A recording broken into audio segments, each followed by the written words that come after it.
భూమి గుండ్రంగా ఉంటుంది అనేది ఎంత నిజమో, మనం చేసిన పనులకు ప్రతిఫలాలు కూడా అలాగే చుట్టూ తిరిగి వస్తాయి అనేది నిజమని అంటూ ఉంటారు పెద్దలు. ఇది నిజమని చెప్పే ఎన్నో సంఘటనలు ప్రధానంగా రాజకీయాల్లో జరుగుతూ ఉంటాయి. ఈ సమయంలో తాజాగా బీఆర్ఎస్ అధినేత కేసీఆర్ పరిస్థితి చూసిన వారు పైన చెప్పిన వాక్యం మరొకసారి నిజమైంది అంటున్నారు. అవును, తెలంగాణ రాష్ట్రం ఏర్పడిన తరువాత వరుసగా 2 సార్లు ముఖ్యమంత్రి అయ్యారు బీఆర్ఎస్ అధినేత కేసీఆర్. దీంతో ఆయన భూమిపై నడవడం మానేశారు. భూమికి ఓ అడుగు ఎత్తులో నడుస్తున్న కామెంట్లు పొలిటికల్ సర్కిల్స్లో వినిపించేవి. అయితే గత ఏడాది జరిగిన అసెంబ్లీ ఎన్నికల్లో గట్టి దెబ్బ తగిలింది.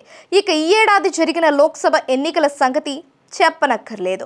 పైగా కారు గుర్తుపై గెలిచిన ఎమ్మెల్యేలు, ఎమ్మెల్సీలు వరుసగా కాంగ్రెస్ పార్టీలో చేరుతున్నారు. ఇటీవల ఏకంగా 6 బీఆర్ఎస్ ఎమ్మెల్సీలు ఒకేసారి కాంగ్రెస్ గూటికి చేరారు. ఇక కీలక నేతలు, మాజీ ఎంపీలు ఇలా అనేవారు లేకుండా ఇలా వారు వీరు అనే తేడాలేమీ లేకుండా వరుసగా కారు దిగుతున్నారు. రేవంత్ కూడా వారికి గ్రాండ్ గా వెల్కమ్ చెబుతున్నారు.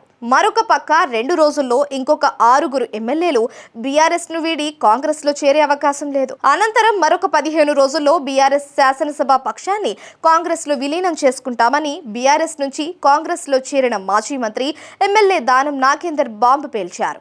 ఈ పరిస్థితుల్లో బీజేపీతో జతకడితే తప్ప బీఆర్ఎస్ కు మనుగడ లేదనే వ్యాఖ్యలు వినిపిస్తున్నాయి. ఈ ప్రయత్నంలో భాగంగానే హరీష్ రావు, కేటీఆర్లు హస్తినలో చక్కర్లు కొడుతున్నారు. అయితే ఈ ప్రతిపాదనకు పూర్తి అడ్డుగోడగా నిలుస్తున్నారంటే బీజేపీ అగ్రనేతల్లో ఒకరైన బిఎల్ సంతోష్. దానికి చాలా బలమైన కారణమే ఉంది అనేది చాలా మందికి తెలిసిన విషయమే.